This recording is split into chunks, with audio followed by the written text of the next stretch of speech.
sim, a arquiteta Sônia Lopes, presidente da ASBEI, Associação Brasileira de Escritores de Arquitetura, muito obrigada pela sua presença. A arquiteta Lúcia Vetter, da Prefeitura do Rio de Janeiro, professora, escritora maravilhosa que eu descobri nas minhas pesquisas. Sejam bem-vindos. Vamos dar início, então, à segunda mesa, licenciamento. Obrigada, Tângela, pela apresentação. Para passar um negocinho. Você já está com... Não, ele vai trazer.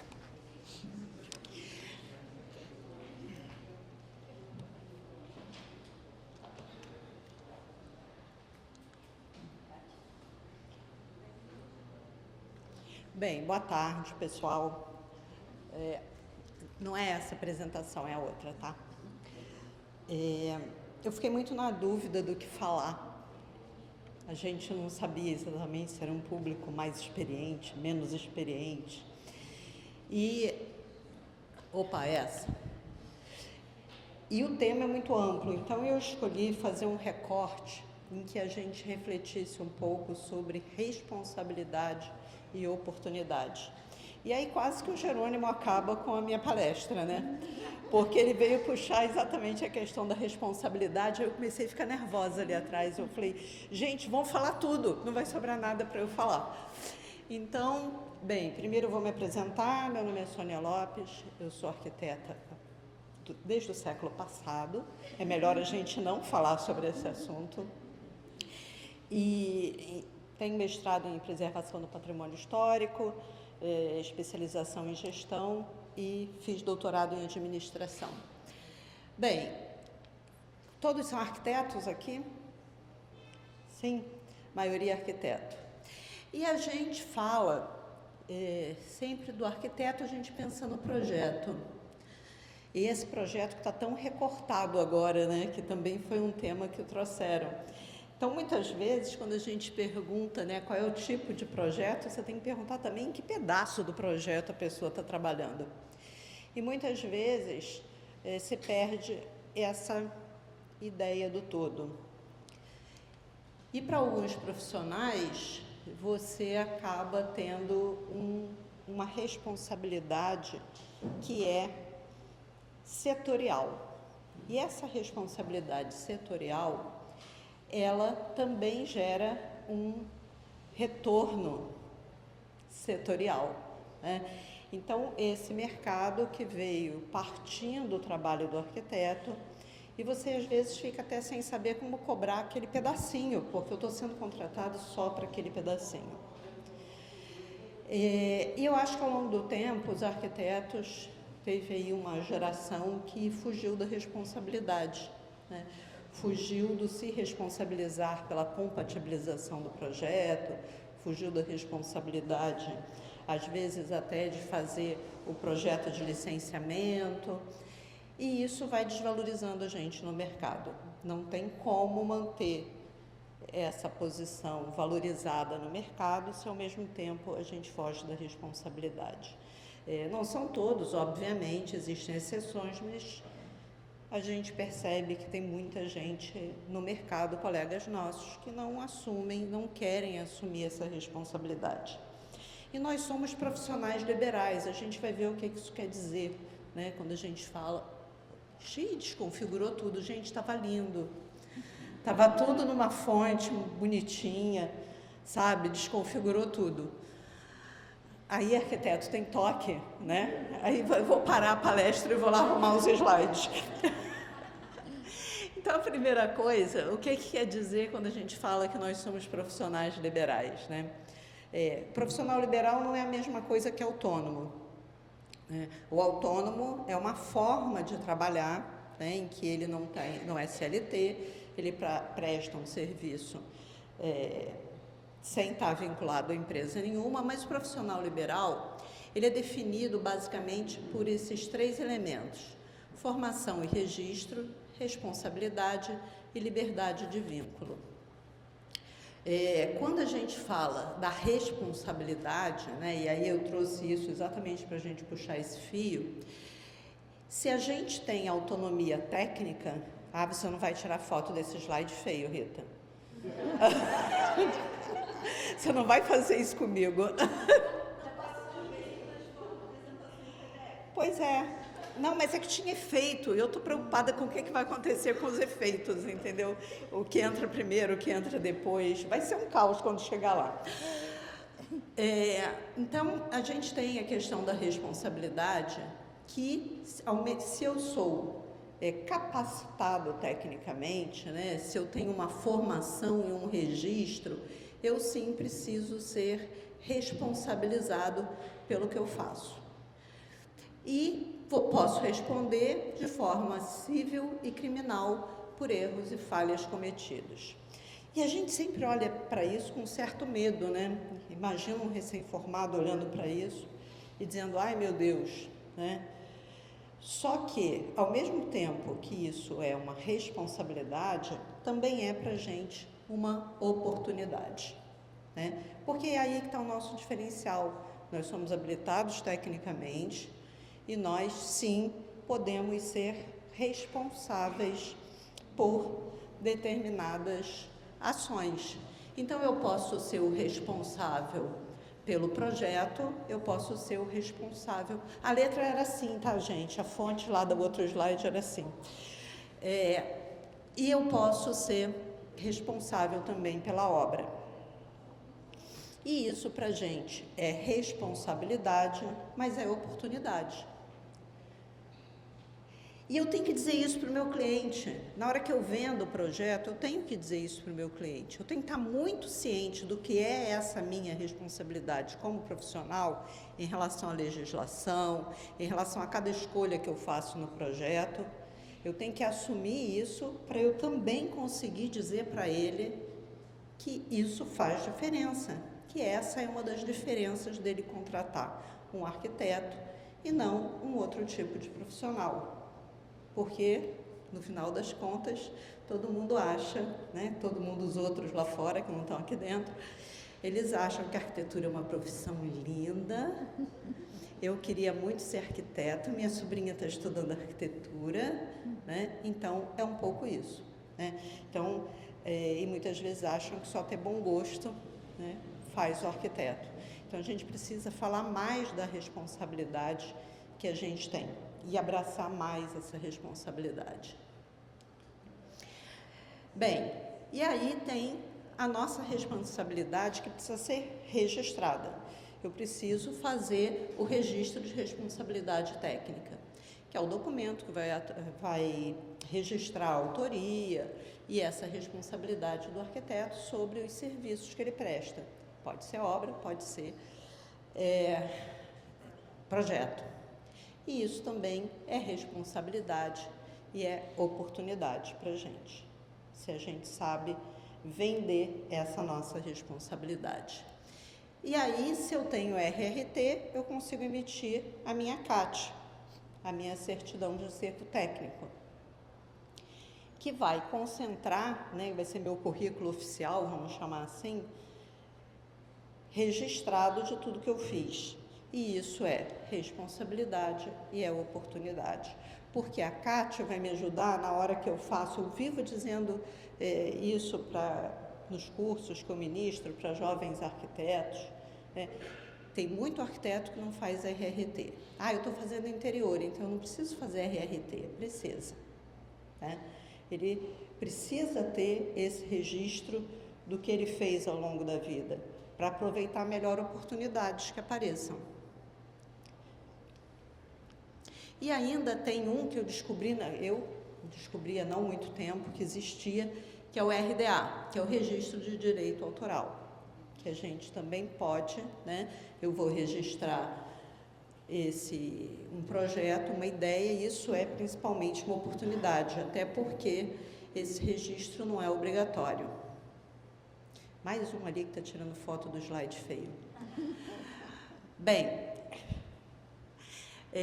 e quando a gente fala de legislação, que é o nosso tema aqui, a gente vai passar por Código de Obras, por Corpo de Bombeiros, por Anvisa. Cada um num nível hierárquico, né, num nível governamental, mas a gente também fala, por exemplo, de Código Civil. Né? Então, o que vai trazer uma segurança para mim como profissional, basicamente, é cumprir toda essa legislação que existe. Né? A Tanja, quando fez o convite, ela usou o termo segurança jurídica do escritório. Né? E aí a segurança jurídica do escritório, ela vai passar muito pela segurança jurídica do próprio profissional. A gente tomar decisões dentro do projeto que são pautadas pelas normas, a gente atender essas normas, porque se eu atendo a norma e acontece um problema, eu atendi a norma. Não foi comigo o problema, né? Então, eu estou me protegendo também quando eu atendo uma norma. E atender uma norma, uma legislação, não quer dizer que eu não vou ser criativo, muito pelo contrário, exige muito mais criatividade. Né? A gente, para exercer essa criatividade, ela vai ser mais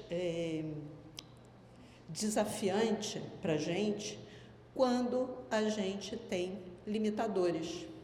Então, o Othon citou aqui uma situação em que ele fez 39 estudos de massa. Uma legislação, 39 estudos de massa. Quem disse que não dá para ser criativo? Seguindo e consultando e seguindo e conhecendo a legislação.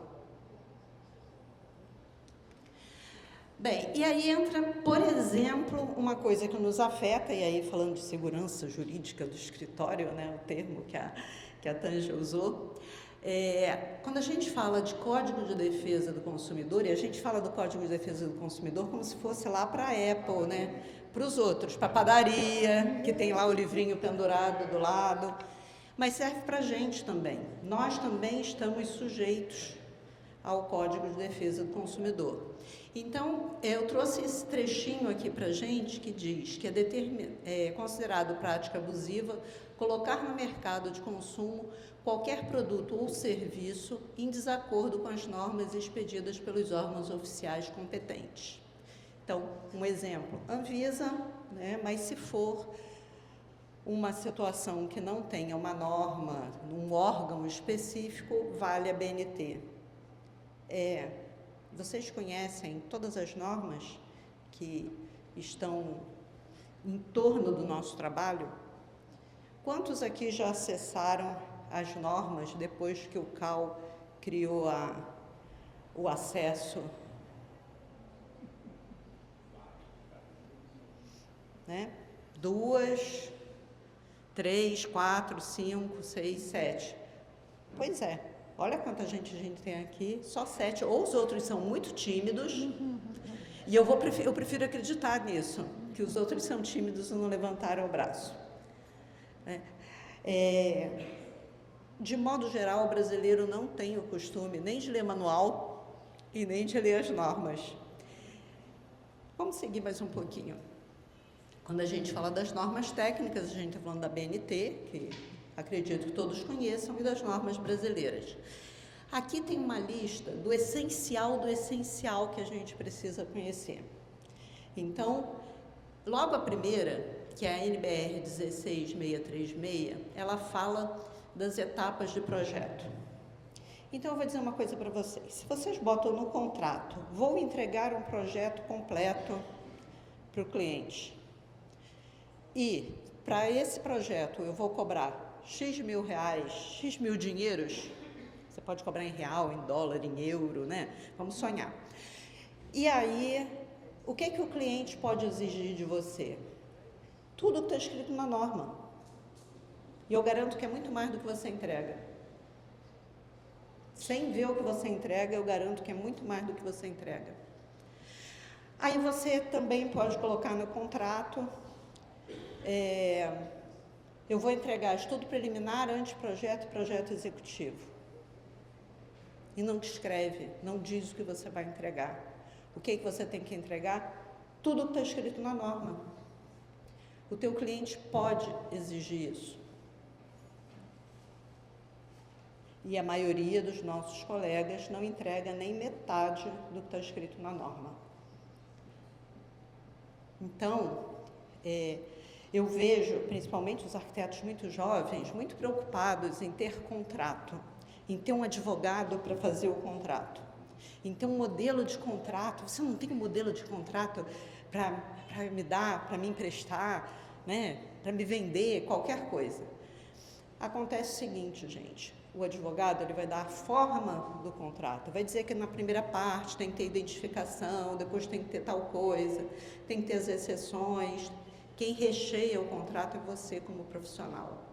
Se você não rechear bem o contrato, não souber qual é a sua responsabilidade, não adianta, você vai acabar escrevendo que vai entregar um projeto completo e, na realidade, aquele projeto completo, que é o que está na norma, você não vai entregar.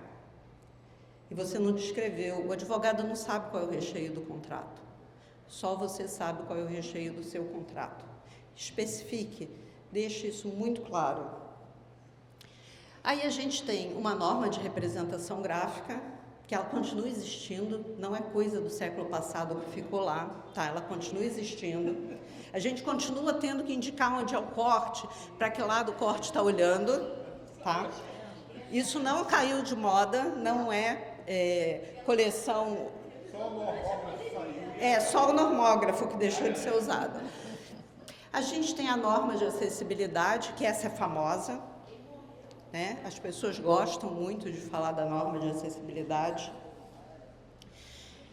Olha só, gente, tem uma norma para reforma. Quem faz interior aqui? Todo mundo, né? Porque todo mundo já fez interior alguma vez na vida. Quantos conhecem a norma de reforma? Só você, né? Ela é a única aqui que levanta o dedo, que leu as normas, que... Aí a professora... Viu? Que você não sabia que existia. Aí a professora, orgulhosa, ela foi minha aluna. Então, gente, é simples, é uma reforma, mas sim, eu tenho que fazer RRT e sim, tem uma norma para a gente seguir. E a norma de desempenho, que tem o foco no resultado, essa também é bem badalada.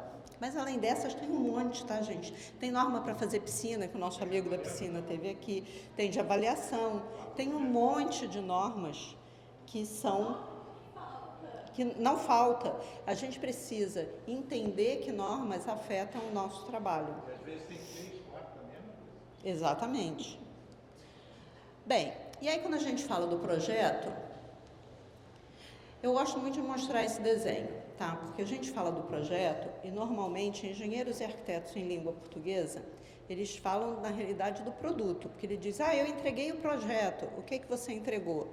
Planta, corte, fachada, memorial. E na realidade, o projeto são todas as ações, todas as atividades para que aquele produto fique pronto.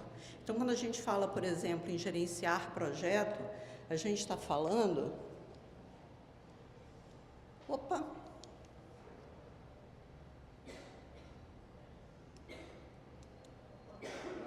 É o contrário. A gente está falando do iceberg inteiro.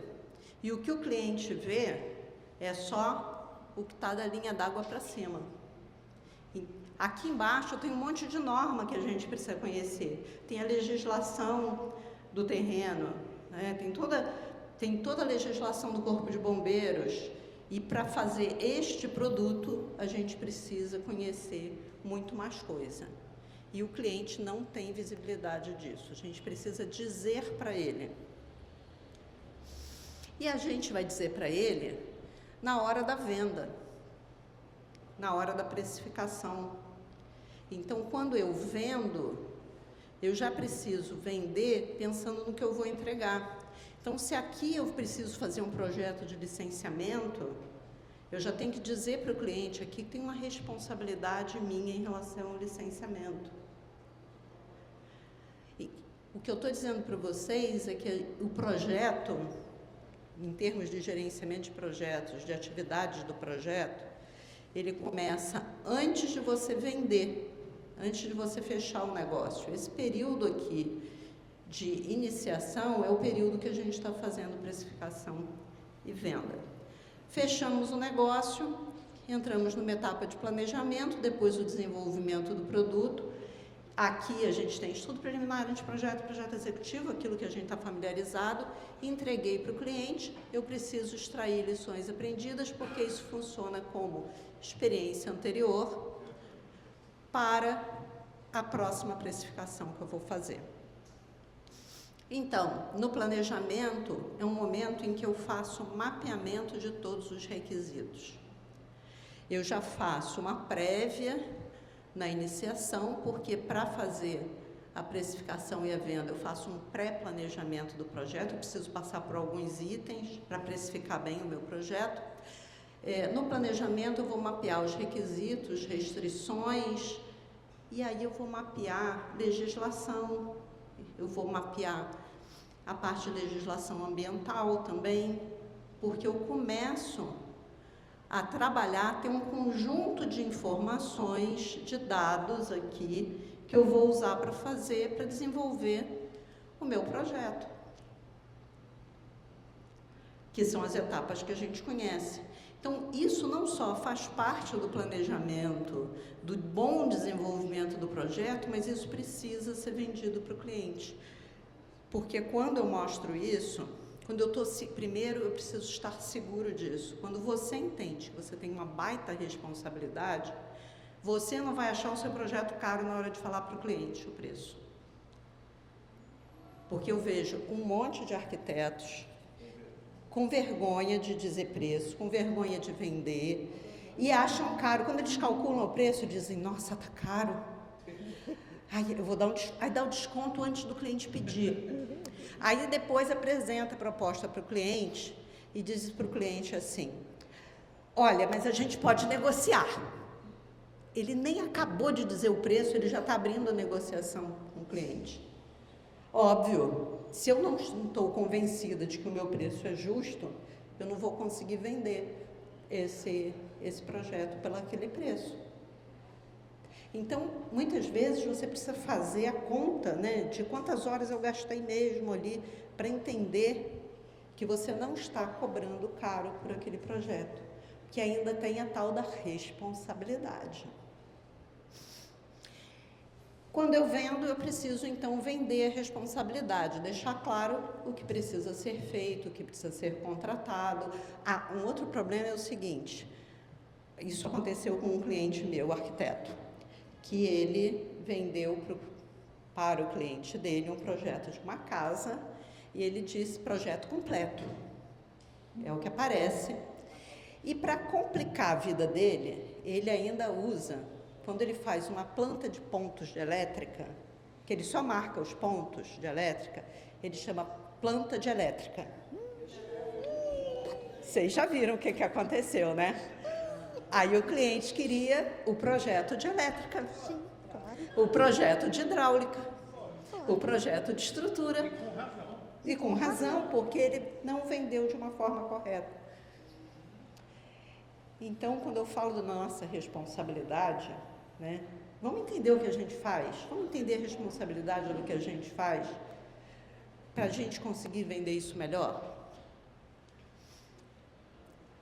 Então, essa venda da responsabilidade, ela está começando aqui, no primeiro contato com o cliente, mas eu já tenho que olhar tudo que eu preciso fazer. Bem, e aí por que me preocupar com as restrições?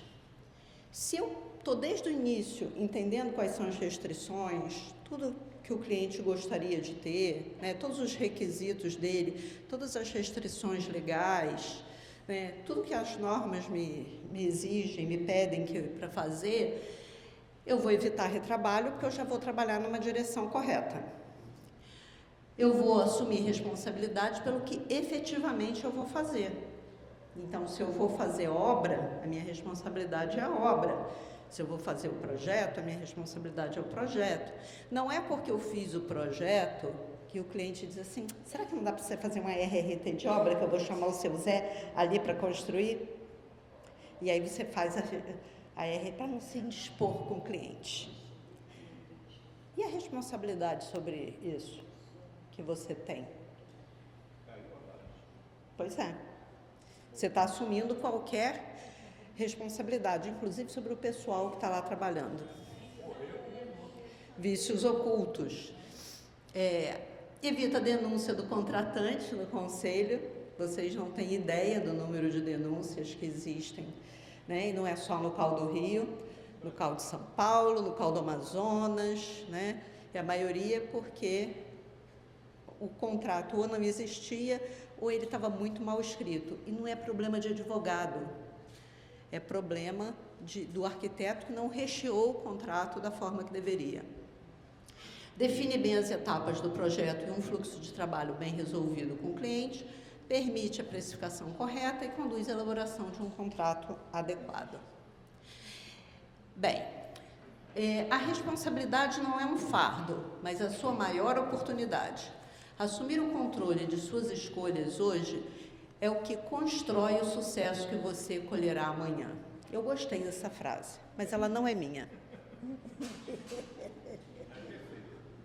Tá? E aí eu resolvi colocar, mesmo sendo da inteligência artificial. Eu falei, mas a inteligência artificial leu os meus pensamentos, né? E não é à toa. Deixa eu aproveitar, fazer um parênteses aqui. A gente estava falando um pouco de comunicação, né? Porque a questão do contrato, de dizer exatamente o que a gente vai fazer, tem aspectos aí de comunicação muito importantes. E eu vejo as pessoas muito preocupadas com o prompt para IA. Né? Tem gente que vende prompt, e aí te explica o que tem que escrever lá no prompt da IA. Mas na hora que eu vou conversar com a Tanja, eu digo, faz aí. Opa. Ninguém dá o prompt, a gente faz o prompt para a IA conseguir atender a gente, mas na hora que você está se relacionando com o teu estagiário, com o arquiteto júnior, com o teu colega, você não pensa no prompt. Então, a gente tem que pensar no prompt também. Porque reclama do resultado no final. A Tanja não fez o que eu queria, mas ela não tinha como adivinhar o que estava na minha cabeça. Né? Eu não disse para ela exatamente o que eu queria, eu disse, faz aí esse relatório. Aí ela faz um relatório, ela quer me impressionar, faz um relatório de 50 páginas. E eu queria, todo colorido, cheio de gráficos, eu queria um resumo, assim, de uma folhinha só que eu não disse isso para ela. Então, a gente precisa realmente se preocupar muito com a comunicação. Agora, essa é minha. Essa não é da inteligência artificial. Responsabilidade e oportunidade são duas faces da mesma moeda. Ao fugir de uma, você perde a outra. Obrigada.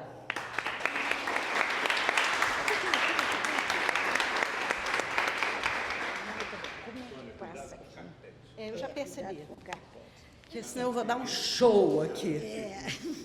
Vamos lá. Primeiro, boa tarde, é um prazer estar aqui. Espero que todos estejam me ouvindo bem. Vamos lá, meu nome é Lúcia. Vou levantar já, mas é porque eu estou um pouco nervosa, também para não cair aqui no carpete. Você também tem uma emenda de carpete. Tem uma emenda de carpete. Ela tem uma, eu tenho outra. Então, vamos lá. Primeiro, para vocês saberem, né, que banda que eu toco, né, eu trabalhei durante 30 e alguns anos na Prefeitura do Rio de Janeiro. E na parte de licenciamento, né? E aí, quando eu comecei, eu formei em 81 e entrei no concurso, fiz o concurso de 87, entrei na prefeitura em 89 e não tinha a menor ideia do que eu ia fazer na prefeitura, mas nada, não sabia de legislação e nem sabia que precisava fazer licenciamento de uma obra. Tá? Eu não tinha a menor ideia, ok? Aí, quando eu caí lá, eu comecei a trabalhar como arquiteta, examinando projetos lá na Barra da Tijuca.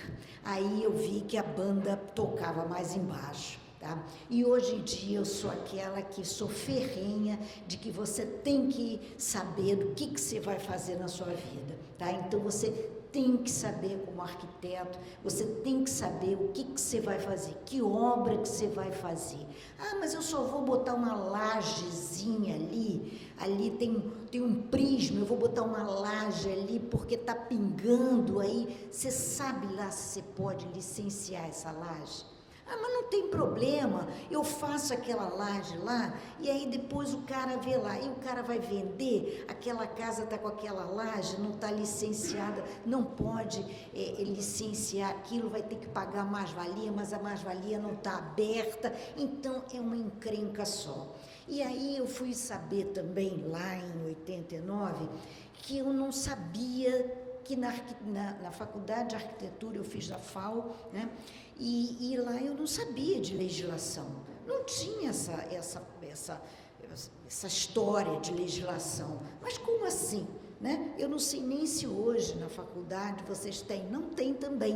Né? Então não, para quê? Que besteira é essa, gente? Que bobagem é essa? Tá? Então isso é uma falha, né? É uma falha que existe e que a gente, depois que se forma, vai ter que procurar sanar essa falha que existe. Então, vamos lá, vamos ver. Primeiro, a gente tem uma Constituição, está ainda aí, né?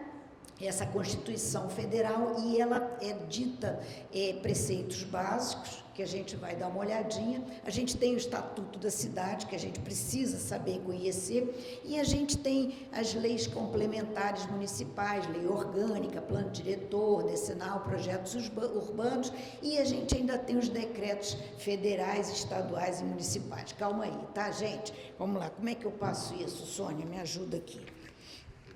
Esse aqui. Cuidar desse aí, muito obrigada. Aí, vamos lá. Na Constituição Federal, a gente tem o artigo 182 que diz que estabelece que a política de desenvolvimento urbano cabe a cada cidade, tá? Então, olha só, legislação do Rio de Janeiro, da cidade do Rio de Janeiro, é só da cidade do Rio de Janeiro. Em Maricá não tem a menor ideia de como é que é em Maricá. Ah, mas e ali em Niterói? Não tem a menor ideia de como é que é a legislação edilícia da cidade de Niterói. Não tem. Ah, mas você é arquiteta, eu sou arquiteta aqui, estou trabalhando aqui, na legislação daqui. Se eu for trabalhar lá, eu tenho que saber como é que é a legislação de lá, tá? Então, isso está descrito na Constituição Federal. E aí, a gente ainda tem outra coisa. Eu não sei se vocês sabem, né, se todo mundo está aí por dentro, que em 2024 a gente promulgou aqui na cidade do Rio de Janeiro um plano, né, chamado Plano Diretor. Todo mundo está sabendo? Estão sabendo, né? E esse plano diretor, ele vem trazer duas coisas que não existiam no plano diretor. O antigo plano diretor, que seria decenal, ou seja, de 10 em 10 anos, ele era o antigo Lei Complementar 111, ele dizia os aspectos gerais para a cidade. Aí veio esse outro plano diretor, essa Lei Complementar 270, e ela vem juntar duas coisas, que é o LUS, a Lei de Uso e Ocupação do Solo, e a Lei de Parcelamento do Solo. Estão me entendendo? Tudo bem até aqui? Tá? Não estou sabendo, não estou entendendo nada, tá? Ou seja, no plano diretor, ele vai determinar o que eu posso fazer num determinado terreno e como é que eu posso parcelar, juntar ou dividir esse terreno. Então, esse plano diretor é essa Lei Complementar 270 que está estabelecendo tudo isso. Fora isso, a gente tem outra legislação, que é essa Lei Complementar 198, que determina algumas coisas em geral para as edificações. Beleza? Beleza. Olha só, vamos lá. Eu acho que vocês podem até falar assim, não estou entendendo, fala aí, vê aí, não estou entendendo nada, e vamos lá. E aí, a gente fica meio perdido, né? Mas o que eu faço? Como é que eu faço para ver? Às vezes os prefeitos, eles querem dar uma remodelada e aí eles mudam o nome da secretaria e aí a coisa fica meio complexa. Mas, por enquanto, a secretaria que faz essa parte de licenciamento é a Secretaria Municipal de Desenvolvimento Urbano e Licenciamento. Quando a gente abre lá, bota lá na prefeitura, bota SMDU, a gente vai ver esses destaques aí, e que eu acho bem legalzinho. Então, vocês podem ir lá olhar a nova lei da Minha Casa Minha Vida, que é a lei que fala sobre edificações populares, que você tem a parte de reviver, né, que dão benefícios para lá, para a parte na Zona Norte, trazendo para a Zona Sul e etc. e tal, contrapartida que essa prefeitura está adorando, né? Ela adora porque arrecada, então ela abre, toda hora está abrindo uma contrapartida, que eu sou contra. Contrapartida é um negócio que se você vai fazer fora da legislação, você tinha que abrir isso de 10 em 10 anos, mas toda hora, porque o cara quer botar o dinheirinho no bolso, né? Mas não posso falar isso. Tem o plano diretor, né? Não posso falar isso, daqui a pouco eu sou presa, saio daqui carregada, né? Licenciamento urbanístico, licenciamento... Está travado? Ah, travou. Então tá beleza, isso vai estar no YouTube, mas tudo bem, não tem problema não. Tá lá, deixa para lá, corta isso, corta essa parte, corta. Então, ou seja, isso aqui é a carinha que vocês vão abrir lá na hora que você procurar pela prefeitura. Então, isso está bem bonitinho lá. Tá? Fora isso, você abre lá, tem um serviço de cópia de plantas, que vocês podem precisar, cópia de projeto, consultas urbanas, o histórico do logradouro, tem todas essas partes, o Busca Fácil, adoro o Busca Fácil, tá?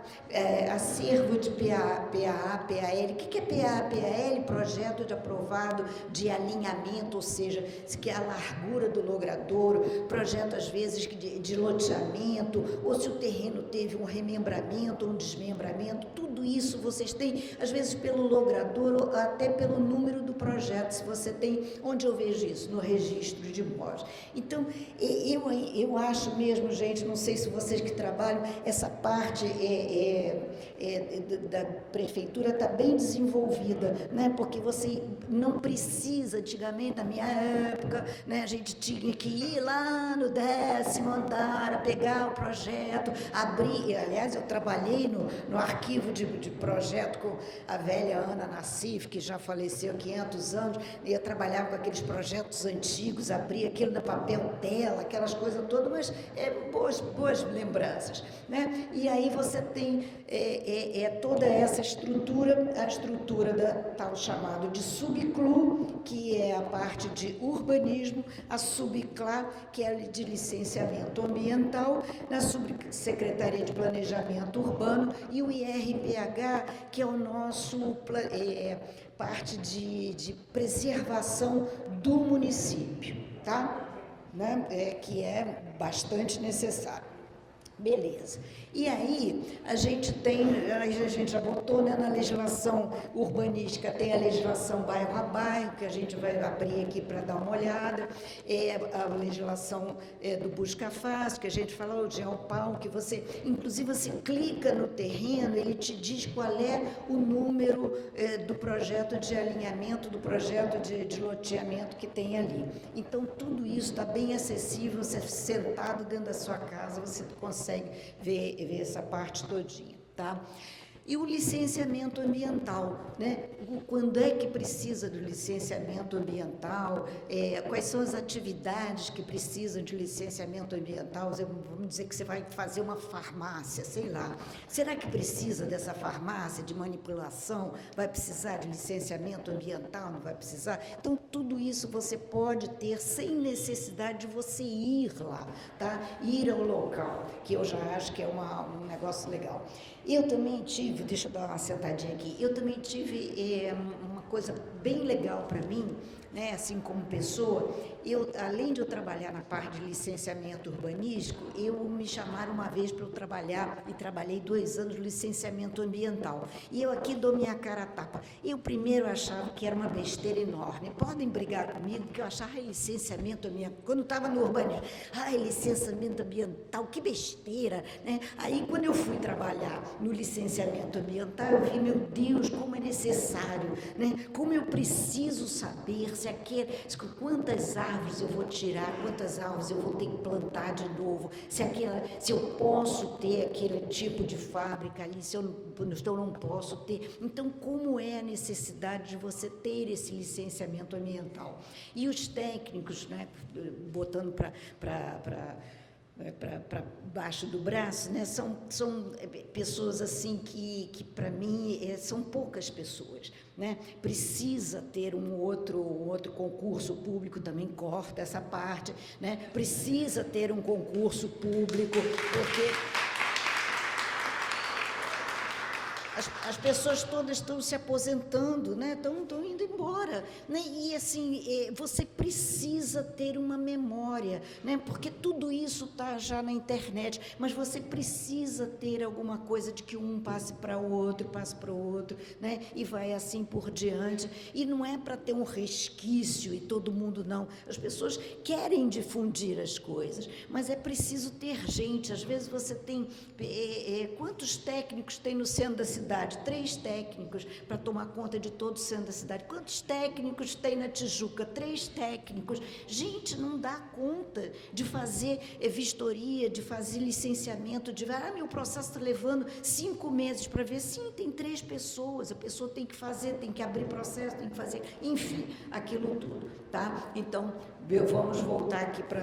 Na parte realmente da internet, está bem, todas as normas, tudo isso está bem acessível para todo mundo, tá? Licenciamento ambiental, está lá as licenças, autorizações emitidas, as coordenadorias, o que é que elas são, tá? E a comissão de avaliação, porque existe uma comissão também que ela se reúne para debater, né, alguns licenciamentos ambientais. Então, se discute aquele licenciamento ambiental. É uma coisa bastante, vamos dizer assim, democrática, que inclusive o sujeito, às vezes, que está com aquele licenciamento ambiental, ele é chamado para ele dizer, olha, vou fazer assim, eu vou fazer assado. Aí o pessoal da comissão, então, apresenta isso, apresenta aquilo, né? Isso você já tem que estar com o processo em andamento. E aí, então, a gente tem, né, a divisão do Rio de Janeiro, dividido em áreas de planejamento, vocês devem saber disso, isso foi lá pelo PUB Rio, né, lá em 1977, ninguém aqui era nascido, tirando algumas pessoas, uns ou os outros, né? E aí, uma outra coisa importante, além de tudo isso, o que a gente deve prestar atenção, né? Vocês novos, que estão pegando alguma coisa, assim, vocês têm que ter a obrigação de saber, de primeira coisa, ler o registro de imóveis. Aí começa assim, não, mas o cara, ele não tem registro de imóveis. Aí eu já começo a ficar assim, não, ele tem lá um pedacinho de terreno, aí eu já começo a ficar assim, um pedacinho de terreno, ele não vai conseguir legalizar isso, né? Porque o terreno não é legalizado, o terreno não é legalizado, ele não consegue legalizar a edificação. Então, vocês têm que ter o pedido para o seu cliente do registro de imóveis, e aí você vai ter que verificar se as medidas do lote que estão descritas no registro de imóveis são as medidas que estão no local. Mas não, é que ele dividiu com o irmão e eu vou ficar numa partezinha ali. Mas você pode ter aquela edificação ali com o teu irmão? Então, tudo isso você vai precisar primeiro saber a legislação, se você pode colocar mais uma edificação junto daquela lá do irmão que já tem do seu cliente. Ok? Beleza? Aí tem aqui, vocês conhecem essa história de vara de registro público? Já ouviram falar? Não? Quem não escutou? Pode falar, gente. Fala aí, não escutou. Então, beleza. O que é isso, tá? Às vezes, vamos lá. Você tem lá um terreno e diz lá no registro de imóvel, diz assim, o teu terreno tem 20 por 50, ou seja, ele tem 1.000 metros quadrados. Aí você chega lá no local, né, tem construção de um lado, tem construção do outro, tem atrás também, mas o teu terreno tem 21 por 52. Os outros todos estão todos direitinho, metragem está tudo certo, e o seu sobrou, tem mais terreno. Então, o que é bom você fazer? entrar com uma vara de registro público, tá? Chegar, pedir lá, você faz uma medição, uma retificação de metragem para você incorporar esse pedaço de terreno ao seu lote. Ou perder, se o terreno for menor, por exemplo, se o terreno era 20 por 50, mas ele tem 15 por 49, né? E aí você precisa, não, eu não tenho isso tudo, né? Eu vou ter que fazer meu projeto de acordo com o que eu tenho lá realmente no local. Então, eu vou ter que fazer minha vara de registro público para perder esse pedaço de terreno e eu averbo isso no registro de imóveis. Beleza? Tá? Isso pode acontecer. E aí, tem outra coisa, isso é um outro processo que não é na prefeitura, é um processo que você vai ter que entrar no registro, etc. e tal, e é a parte, isso aí você pode cobrar outra coisa, é outro pedaço que você vai trabalhar junto com o seu cliente, tá? Não é aquele assim, vamos fazer assim mesmo, depois a gente vê como é que é, vai dar ruim depois. E nem utilizar, se o seu terreno é menor, você realmente tem que fazer o teu projeto de acordo com o terreno menor, que aí depois vai ter o técnico, vai medir lá, e aí a casa não dá dentro daquele terreno. Aí você não consegue ter o habite-se, porque você precisa ter as metragens todas, né, de afastamento lateral, afastamento frontal e assim por diante. Gente, eu estou falando muito rápido? Não, tá dando? Então tá bem, beleza. E aí também tem outra coisa, gente, de acordo com a legislação, a gente precisa hoje com o plano diretor, com esse plano diretor, né, que tem a tal da luz, é muito difícil que um terreno seja só residencial unifamiliar, mas tem áreas, tem algumas áreas que realmente é só residencial unifamiliar, mas você vai ter uma tipologia para aquele terreno, ou seja, da edificação para aquele terreno. Então, você vai ter uma edificação residencial unifamiliar, ou multifamiliar, ou comercial. Então, a gente precisa saber se essa tipologia ela pode ser inserida naquele terreno e para depois você ter o habite-se e isso fazer parte do IPTU. Beleza?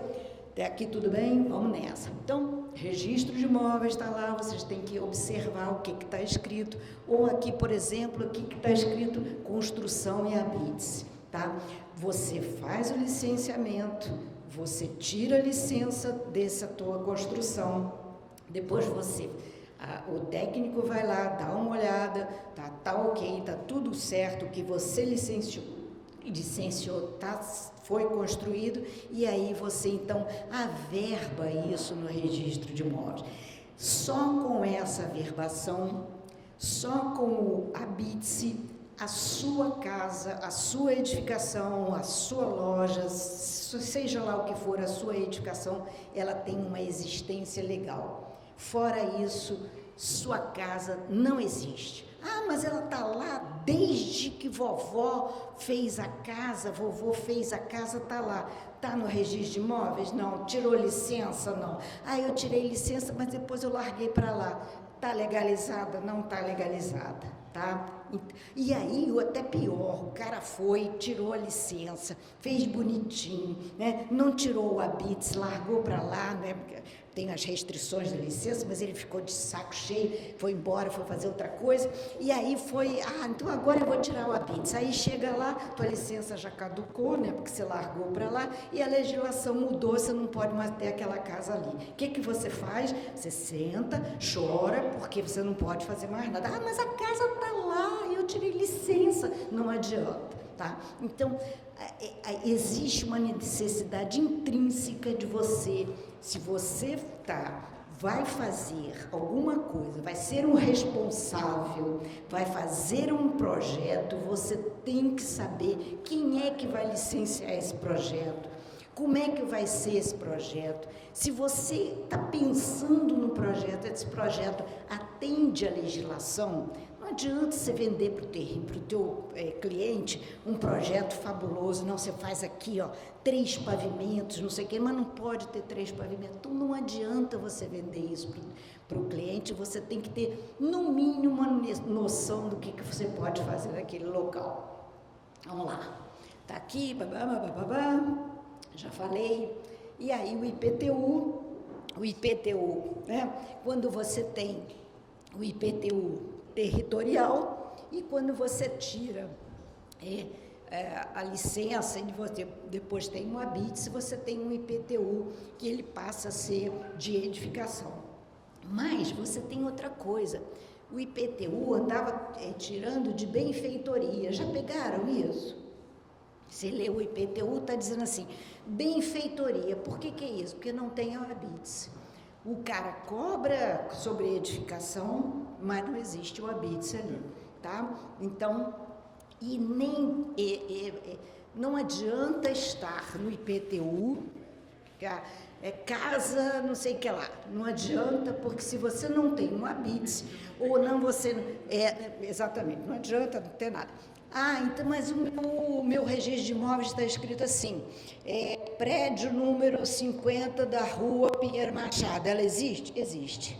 Tá? Mesmo que eu não tenha escrito que está o habite, porque às vezes é muito antigo e aí você não tem nem o registro de habites, é uma coisa muito antiga, tá legal?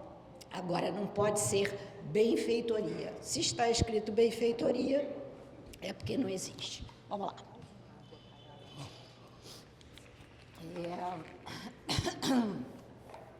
Quais são as informações relevantes? Qual é a rua, quadra, região, etc. e tal, onde é que eu procuro? No tal do Rio.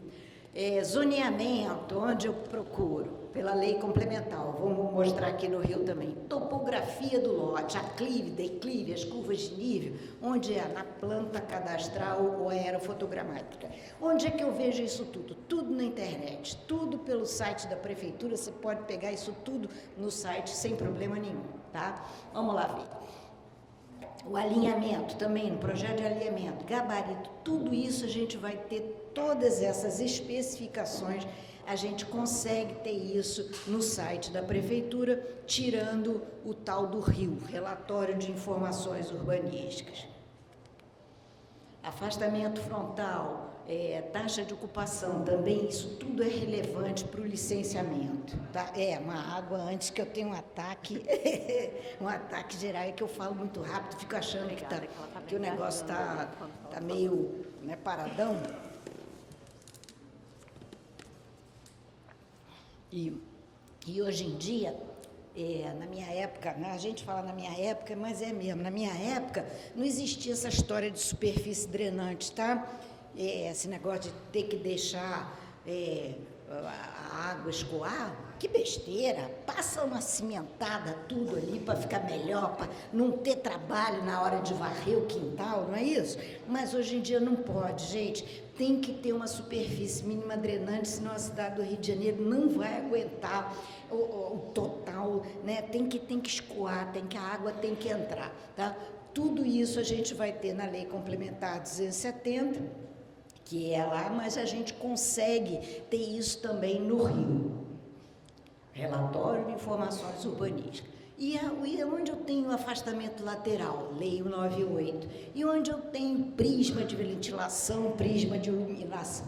198 também. Isso é importante para vocês, para quem está procurando agora, mas aí a gente vai ver também no Busca Fácil, se eu bater lá prisma, ele vai te dizer onde é que está escrito que pode ter, qual é o tamanho que pode ter, tá? Beleza? Pavimento de cobertura, pode ter cobertura ou não pode ter cobertura? Também a gente vai ter no Rio, na Lei Complementar 270, pavimento de uso comum também, estacionamento. Estacionamento agora é bom, não precisa ter quase lugar nenhum, tá? Barra da Tijuca, um local ou outro, mas antigamente você precisava ter, vai fazer uma residência, tem que ter uma vaga para o carro. Hoje em dia não precisa mais vaga para quase nada.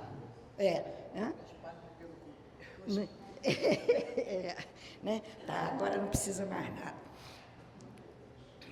E aí os canais de atendimentos também é importante para vocês, né?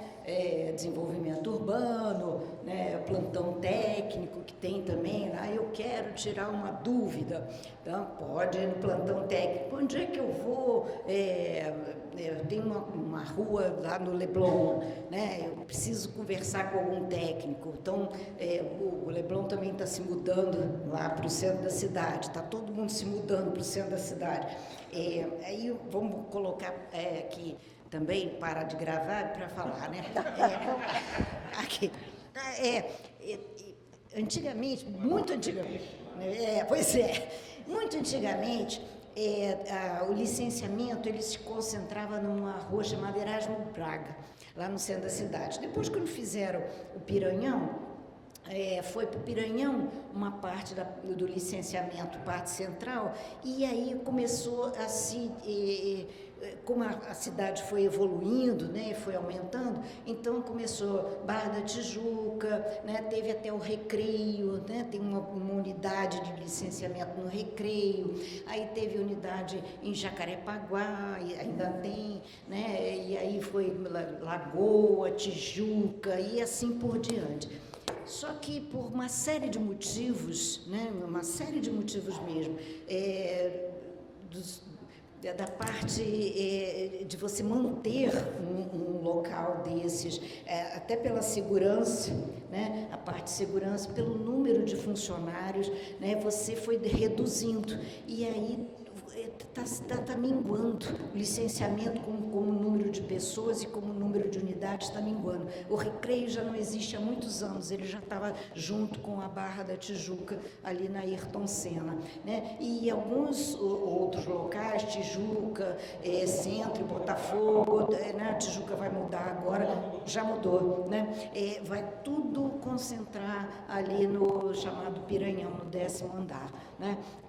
Claro que uma parte grande você supre pela internet, né, que a gente está vendo aqui, que tem um monte de coisa, mas outras coisas você precisa ainda, você falar com o técnico, até para tirar alguma dúvida. Né? Campo Grande ainda existe, ainda bem, né? Mas Santa Cruz, eu trabalhei em Santa Cruz, não tem mais, né? Existia uma unidade em Santa Cruz, hoje em dia não existe mais, tá?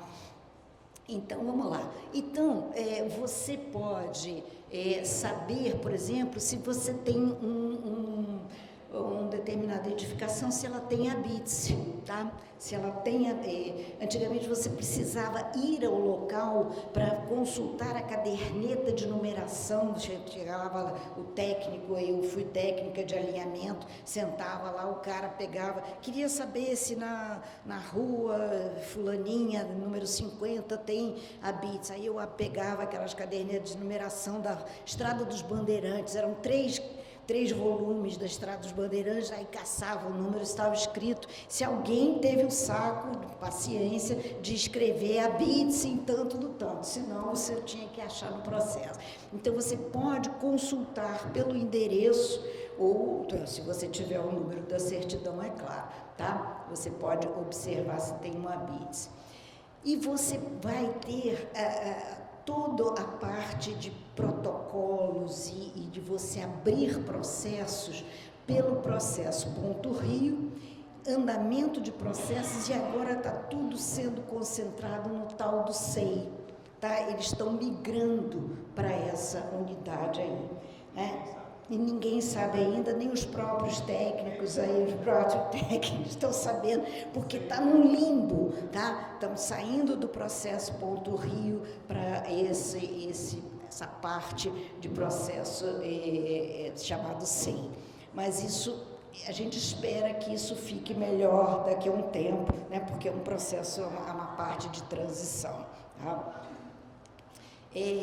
Na legislação urbanística, a gente ainda tem também histórico de rua, né? Porque às vezes a rua muda o nome, ou ela incorpora um outro nome, ela começa, às vezes ela está começando de uma determinada esquina e depois passa a começar na outra esquina, então você também tem esse acesso das ruas Ponto Rio, tá?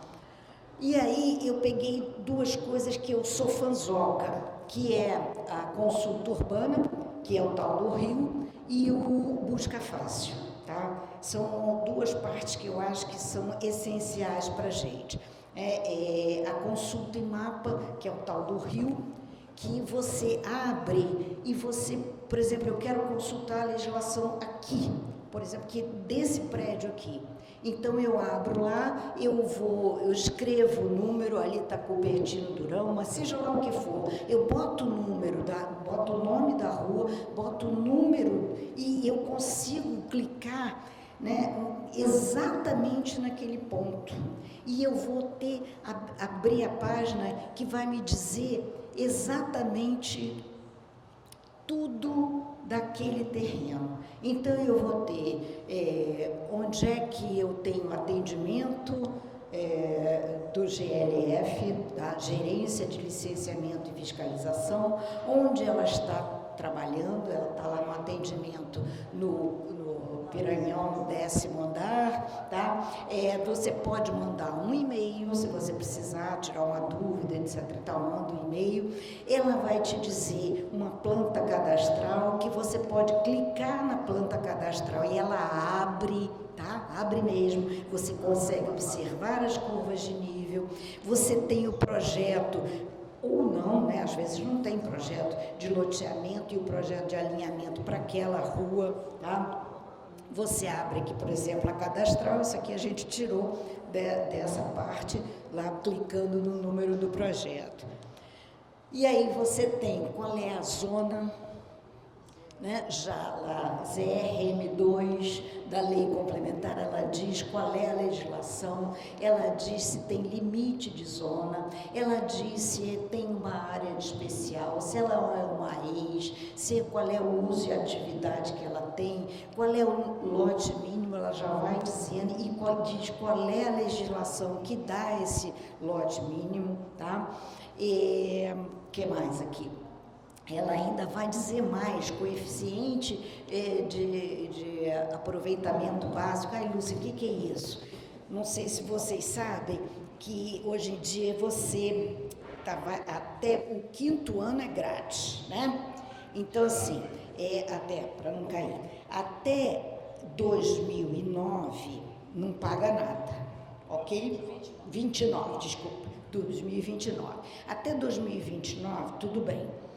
Mas depois de 2029, eu só posso fazer uma vez a área do meu lote para esse local aqui.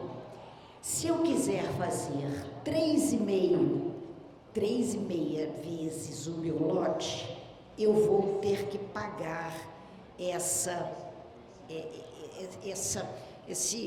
3,5 menos 1. Vocês entenderam o que eu falei? Não. Não? Então, olha só. Teu terreno não é mais de grátis só se você fizer uma vez a área do lote. Então, eu tenho meu lote de 20 por 50, 1.000 metros quadrados. Então, eu posso fazer uma casa, um edifício, seja lá, 1.000 metros quadrados, para eu não pagar nada para o município. A partir de 2029. Mas eu posso chegar a fazer um edifício de 3.500 metros quadrados, de grátis hoje. Mas em 2029, eu vou ter que pagar por 2,5 vezes esses 2.500 metros quadrados. Porque isso se entende, isso não é só aqui no Rio de Janeiro, se entende que você só tem o direito de construir uma vez o seu lote, ou às vezes o lugar até menos do que isso. Isso é o que te dão de grátis, mas se você quiser construir mais, você pode, mas você tem que pagar uma dívida à municipalidade, porque você tem esse benefício de construir mais do que uma vez a área do seu lote. Deu para entender? Tá? Então, aí, aproveitem lá, fala lá para o teu cliente, aproveita e faz agora, porque depois você vai se lascar.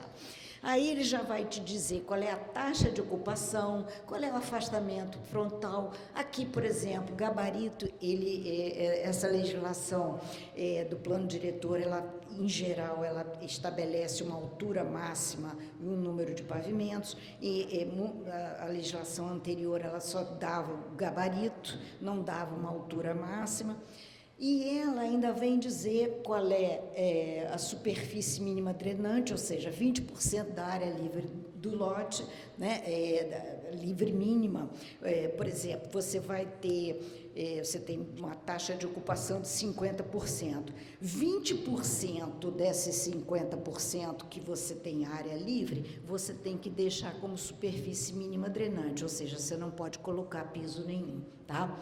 E o índice de comércio e serviço, o que é isso? É uma região onde você pode estabelecer de 1.000 metros quadrados, você pode fazer 1,4, tá? Do que você pode, da sua área do lote, como comércio ou serviço. Deu para entender? Tá? 1.400 aí no caso.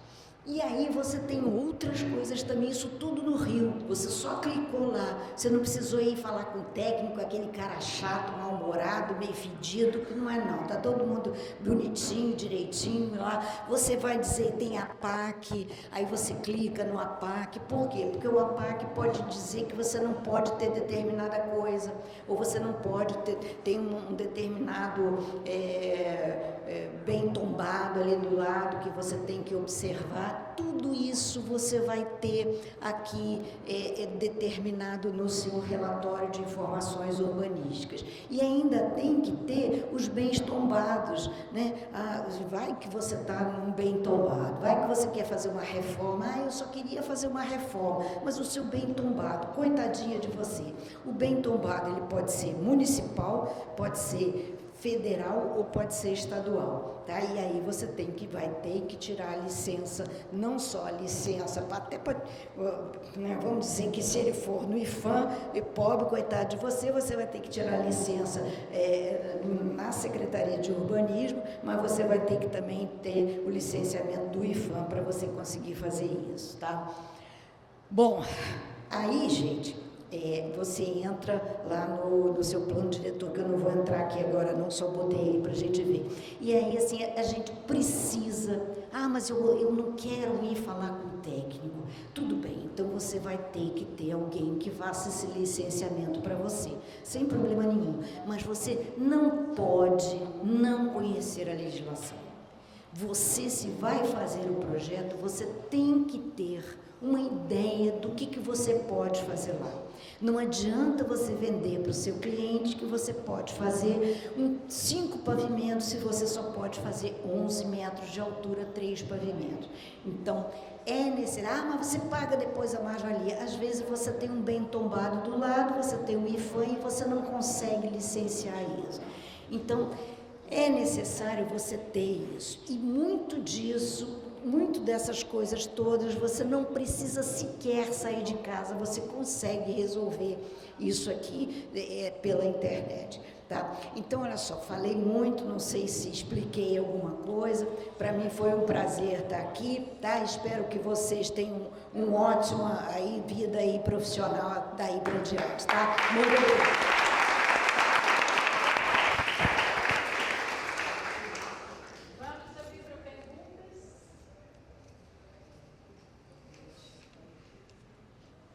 Alguma pergunta? Sim. Parabenizando, né, o IAB por essa iniciativa. Eu sou profissional liberal, vou fazer 40 anos agora no final do ano, e há 38 anos eu sou profissional liberal. E a Sônia falou bem, né? No início nós éramos autônomos, mas depois não tem como a gente ficar autônomo, a gente tem que se tornar um profissional liberal, porque o próprio mercado, o próprio conselho nos exige. Se a gente quiser ficar vivo no mercado, a gente tem que ter CNPJ, nota fiscal, essa coisa toda, e a gente passa a ser liberal. A responsabilidade, gostei muito disso, da responsabilidade, da oportunidade e dessa junção das duas palestras. Eu sou de Campo Grande, Zona Oeste, tive a oportunidade de iniciar minha profissão, onde nós tínhamos muitos loteamentos. E eu entendi muito cedo que a documentação, que o licenciamento, que a fiscalização, que isso era muito importante. Então, por isso que desde muito cedo, e principalmente, Tanja, quando eu entendi que os vereadores que faziam a legislação, aí eu me envolvi mais com as entidades de classe, com as audiências públicas. Então, eu acho que é muito importante os arquitetos que aqui estão se envolverem com entidades, se envolverem com um conselho e se tornarem profissionais. A Tanja tem, né, lá no conselho a comissão de ensino e formação. Infelizmente, tudo que se falou nessa palestra e na primeira palestra, a gente não tem tempo, vamos dizer assim, dentro das grades curriculares para se falar. E aí, eu não sei se os recém-formados aqui, depois de escutar tudo isso, devem falar assim, ai meu Deus, eu acho que eu vou mudar de profissão. Né?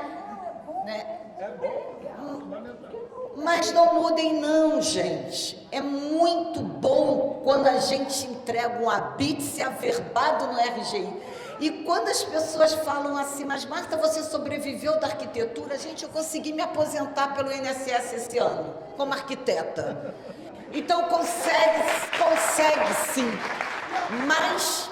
E lidando com o povo da prefeitura. E parabenizo os fiscais da prefeitura. Mas o importante é nós fazermos parcerias. O arquiteto tem que aprender a trabalhar com parceiros. Agora, o problema mais sério, e a Sônia colocou aqui, a responsabilidade. Eu no mercado... E aí que está, a sociedade desvalorizou o serviço do arquiteto por conta de colegas nossos que entregaram os maus serviços. E a sociedade, ao ir e vender o imóvel, ao ter um problema, começou a procurar advogados, corretores e contadores. E nós, arquitetos, perdemos mercado. Então, gente, o prazeroso, o moranguinho com açúcar é projeto. Mas vamos nos atentar por tudo que foi falado, porque nós trabalhamos com o ambiente construído, e o ambiente construído é o legal. Então, realmente, vamos conhecer isso. É complicado. Eu que trabalho com isso, toda vez que assisto, mas a gente tem um fluxograma de tudo que foi falado. E ao precificar, hoje eu coloco no meu contrato que eu apresento o meu projeto de acordo com a prefeitura. Olha que maravilha, Sônia. Prefeitura, ali sim, planta de situação. O que vem a mais é todo lucro, tá? E eu estava conversando um pouquinho antes, e mais uma vez falando de responsabilidade, né? O Otom falou, alguém aqui falou do, eu não sei quem falou do 40.419, né? Até esqueci o número do decreto. A prefeitura está colocando, Lúcia, muita responsabilidade para os arquitetos. Isso porque é muita coisa para se falar, né? Hoje em dia o projeto é super simplificado, né? O projeto que é apresentado na prefeitura, ele quase não tem nada por dentro, né? Ele é uma planta, ele é uma não tem, quase não tem nada, a não ser quando tem IFAM ou quando tem outra coisa que aí precisa, né? Mas fora isso, quase não tem nada. Então você vai dizer, olha, eu posso entregar isso, eu posso entregar aquilo, você vai estabelecendo o que você vai entregar para o seu cliente, né? E aí você pode precificar isso com a sua responsabilidade, né? Então, desculpa. Não, é isso. E aí o arquiteto, além de cobrar projeto, ele cobra a verbação, ele cobra a instituição de condomínio, e ele vive da arquitetura, gente. Vivam da arquitetura, mas o arquiteto profissional liberal, ele não vive só de projeto, ele tem que conhecer tudo que foi apresentado. Obrigado pelas palestras apresentadas. Tinha outra pessoa levantando a mão. Alguém tinha levantado a mão por aqui?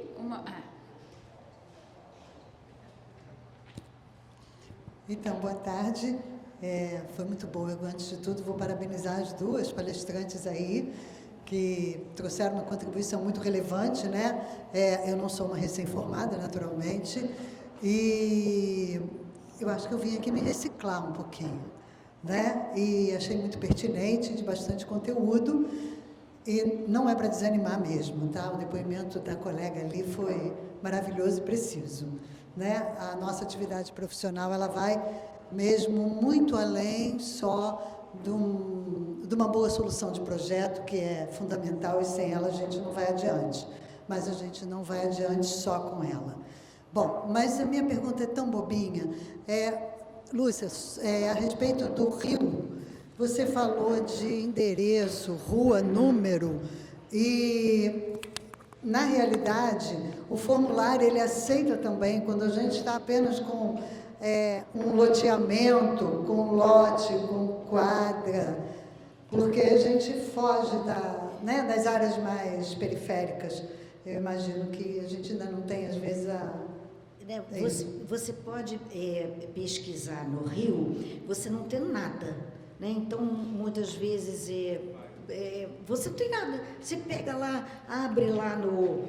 Eu quero ver qual é a legislação daquele terreno que não tem nada.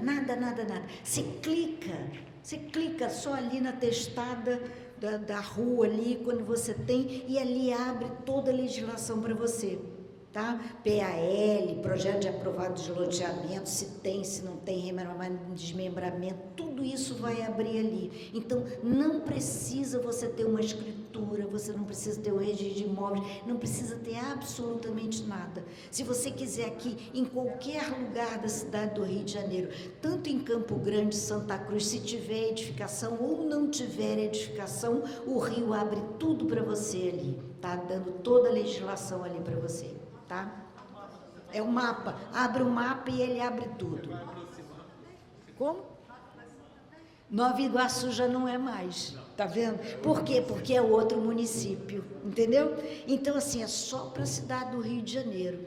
Por quê? Porque a lei, a Constituição Federal determinou que cada cidade, cada prefeito, cada cidade tem a sua legislação e ele vai legislar de acordo com o que ele quer. Então, o que serve para cá não serve para lá. Tá. Temos mais uma pergunta, mas se você rapidinho. Mais duas perguntas. Eu só vou pedir, eu ia fazer rapidinho, eu perguntei. Só ia pedir para a gente ser um pouco breve nas perguntas, porque nós estamos em cima da hora para a seguinte mesa e a gente vai acabar, né, apertando o calendário. Puxa vida, Tange, eu já ia apresentar um PowerPoint para minha pergunta, né? Porque tem aquela pergunta que é uma pergunta palestra, né? O cara faz uma palestra inteira para fazer pergunta e até tem PowerPoint para fazer pergunta. Mas olha só, eu queria cumprimentar as colegas, Lúcia e Sônia, excelente palestra, mas a minha pergunta vai focar na questão da responsabilidade que a Sônia falou, porque, enfim, eu trabalho há 20 anos na Fundação Oswaldo Cruz, sou um servidor concursado lá, e me afastei dessas questões de prefeitura e tudo, mas não da responsabilidade, porque a gente sempre tem responsabilidade.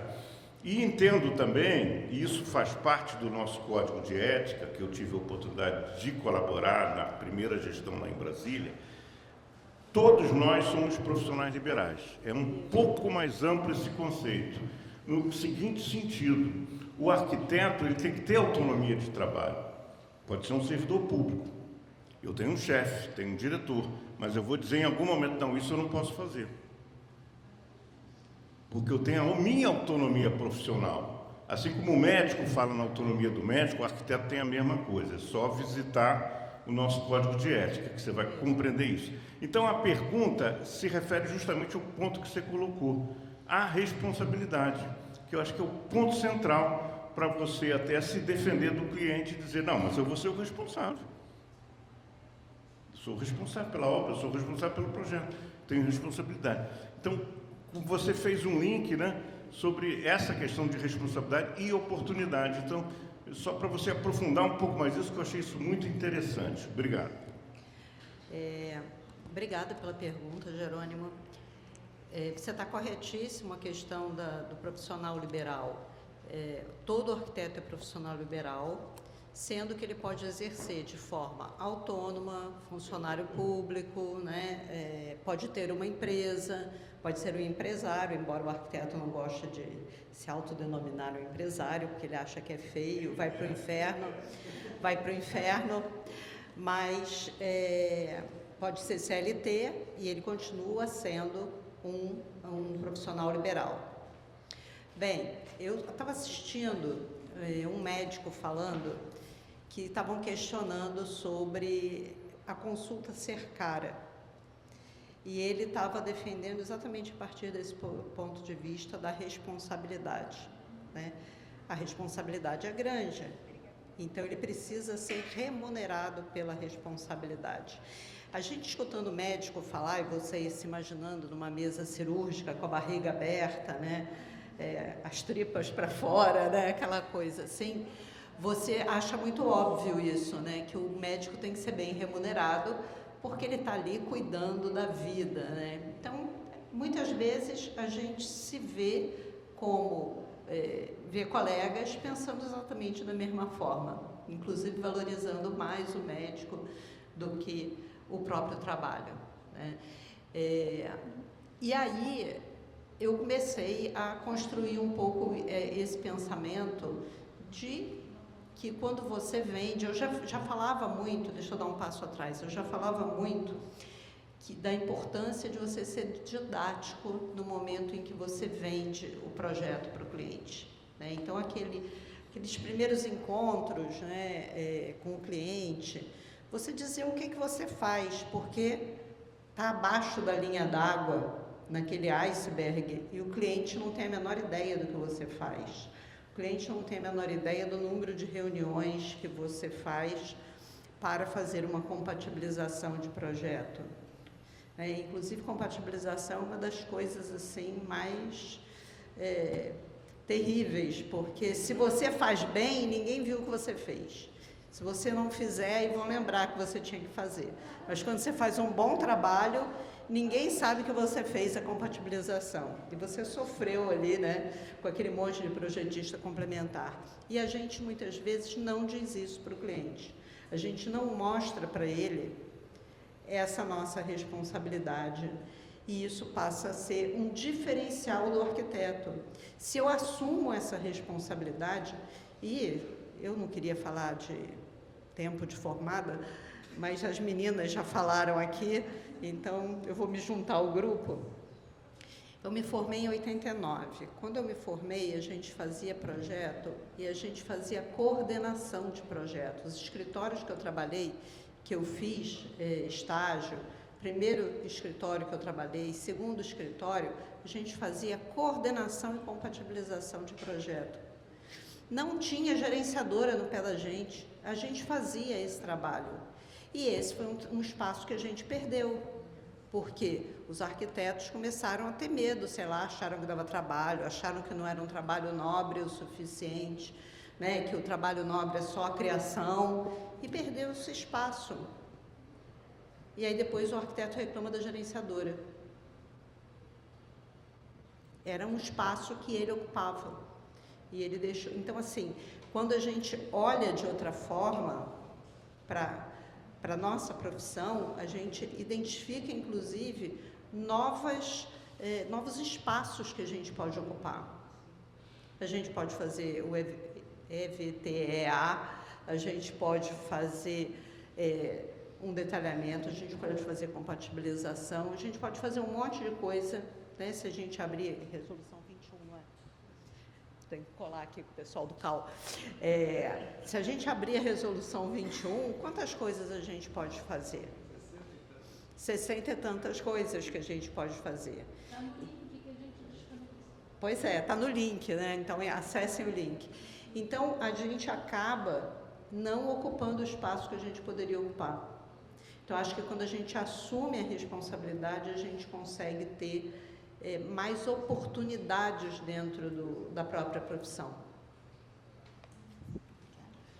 Você vai ser rápido, juro que vai ser rápido. Olha só, eu só queria falar um negocinho que eu acho que é essencial aqui, só para vocês, se quiserem saber, onde é que eu vejo o que depende, não depende de licença, né? Que às vezes você diz, mas o que depende de licença? Pega no artigo 278 da Lei Complementar 270, tá? Vai lá e aí está disponibilizado para a cidade do Rio de Janeiro o que depende e o que não depende de licença, tá bom? Só isso. Você quer que eu não fale, é isso? Pelo amor de Deus, né? Pô, não está brincando. Vamos lá.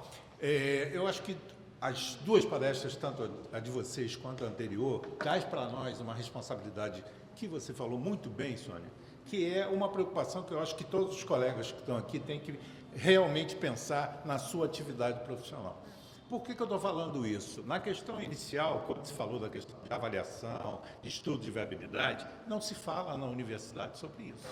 E eu não entendo um colega sentar e fazer um projeto qualquer que seja, sem saber quanto vai custar e quanto eu vou vender aquilo.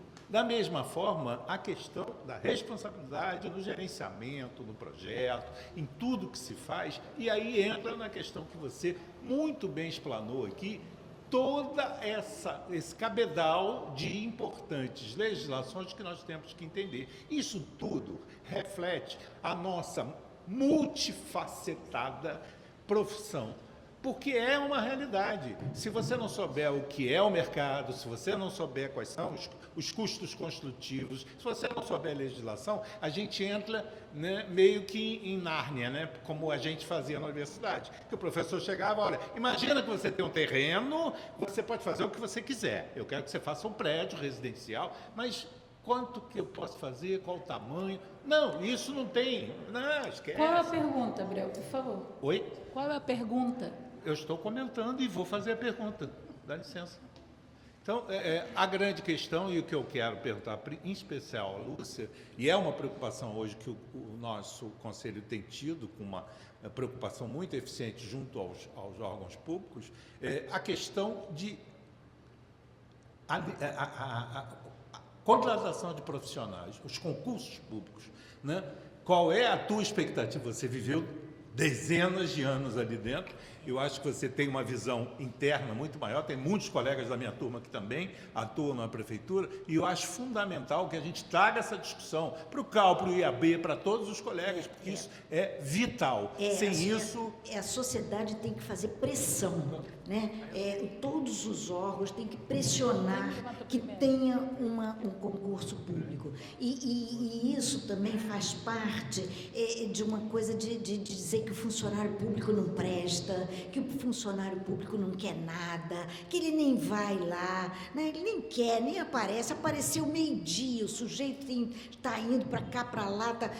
Ontem eu falei com uma colega minha, ela estava tirando dinheiro do bolso para fazer a reforma lá, para ela chamar um cara lá, para tirar uma mesa de um lugar, porque não tem gente. Então, assim, todos esses nossas entidades e nós profissionais, nós temos que fazer uma pressão, né, ao prefeito para que tenha concurso público para nós todos, vocês todos que estão aí, e que para a gente aparelhe o município de arquitetos e engenheiros que possam fazer o licenciamento, porque a gente só pode viver uma cidade formal. Na hora que você faz o que você bem entender, vai ficar impossível viver numa cidade. Na hora que eu não tiver licenciamento, eu faço qualquer coisa, eu passo o sinal vermelho, eu faço qualquer negócio, você não vai conseguir mais viver. Então, é necessário fazer uma pressão.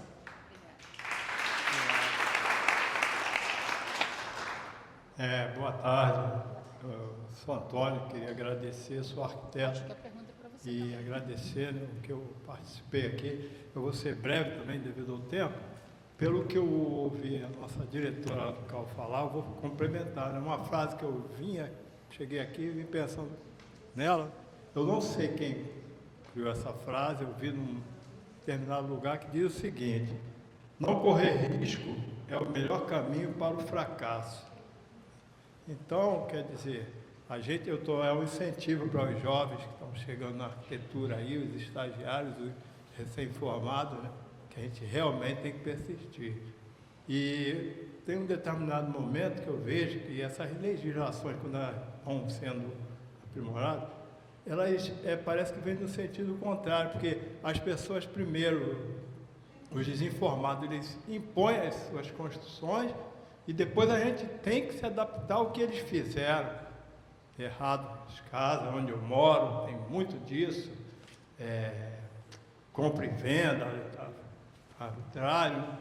Então, é muito importante que nós persistamos em impor para as pessoas a importância do nosso trabalho, que elas vão lucrar com isso, né? Me fez valer também, para finalizar, foi a palestra do Otton, né, os desafios. Quando o incorporador vem impondo e querendo desvalorizar o nosso trabalho, vem as dificuldades e nos apoiam. Como, por exemplo, eu vi também numa reportagem sobre os carros elétricos em São Paulo, que está tendo uma lei agora para os prédios se adaptarem ao sistema para abastecimento dos carros elétricos. Então, é um desafio, né? E atribuição de arquitetos e engenheiros, é onde eles não podem fazer da maneira que eles pensam, os incorporadores. É isso que eu queria falar e agradecer. Nós que agradecemos aqui. Muito obrigada. Boa noite, meu nome é Juarez, eu sou de Maricá, atuo e moro lá. Conheço um pouquinho a legislação de lá. Do Rio não conheço nada. Então, é só uma complementação da informação. Eu fui consultado para fazer o as-built de uma casa, um condomínio fechado, Recreio dos Bandeirantes, e não tem absolutamente nenhuma informação. O condomínio é irregular, obviamente as casas de médio padrão também são irregulares.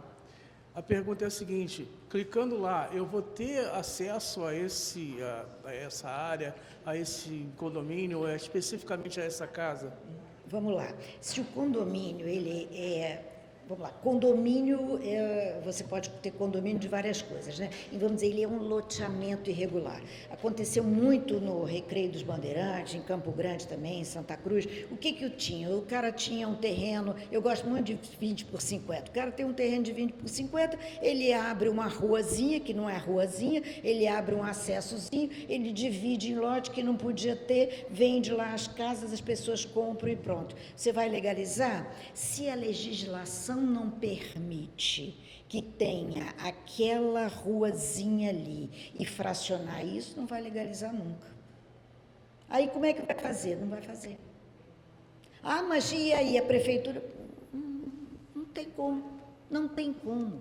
Entendeu? Você vai fazer mas eu não posso tirar a reforma, construir ali, tem um pedaço de terreno, o meu é o último que ficou lá, eu não posso tirar a licença? Não tem. Porque o técnico não vai conseguir te dar o licenciamento daquele pedaço, porque aquele pedaço não existe. E quando o técnico dá um licenciamento, ele é corresponsável daquilo que ele está licenciando. Eu já licenciei trocentas coisas, imagina, 35 anos de serviço público, já licenciei coisa para chuchu, né? E todas as coisas que eu licenciava, eu estava licenciando junto ali. Tinha dias que eu não dormia, tá? Isso mais nova, né? Hoje em dia eu já não estou nem mais aí, também não deixa para lá. Mas aquilo lá fazia parte da minha vida, eu estava licenciando junto. Então, o técnico não consegue, aquilo não existe, porque esse pedaço de lote não existe, ele não está averbado no registro de imóveis, ele não tem o fracionamento daquilo, tá? Então, não tem como. Olha, poder pode, tá? A prefeitura pode demolir, mas para ela demolir aquilo, porque também tem um custo de demolição. Né? A gente vê, assim, a prefeitura pega algumas coisas que são exemplares para demolir, porque isso realmente tem um custo, né? Por isso que ela não vai demolir tudo. Antes dela demolir aquele condomínio irregular, ela vai ter que demolir o Rio das Pedras, né? Aí um monte de coisa que está irregular, aí vai ser meio complicado. Mas se for um profissional autônomo, eu não conseguiria botar minha cara a tapa para fazer um negócio, para me responsabilizar ali, diante daquele cliente, para fazer um negócio que ele não pode ter ali, porque ele não pode ter ali. Como é que eu vou dizer para o cliente? O que eu vou dizer que ele pode fazer ali? Ele não pode fazer aquilo. Eu não sei, entendeu? Vamos precisar encerrar as perguntas devido ao adiantado da hora, mas eu queria uma salva de palmas, agradecer a mesa pelo licenciamento. Muito obrigada, Lúcia, muito obrigada, Sônia. Eu que agradeço a oportunidade de estar aqui. Tá? Essa é a única mesa que tem só 2 convidadas, porque a gente sabia que ia dar muito pano para manga. E só fazendo comercial aqui, que ela não fez, mas eu faço. A professora Lúcia Vetter, ela também é professora dos cursos de licenciamento, de plano diretor aqui no IAB, né? Vocês entrando no site do IAB, né? Tem alguns cursos, às vezes entram em editais e são gratuitos, às vezes não, mas fica aí a dica para... E a professora Sônia, falou da TIP, professora Sônia? Não falou. A professora Sônia tem uma empresa chamada TIP, né, de mentoria, consultoria para arquitetos. Isso, elas são muito modestas, não quiseram falar do seu próprio negócio. E aí eu queria agradecer as duas e agradecer também os elogios, viu? Abreu Marta, quem comentou sobre a curadoria do evento.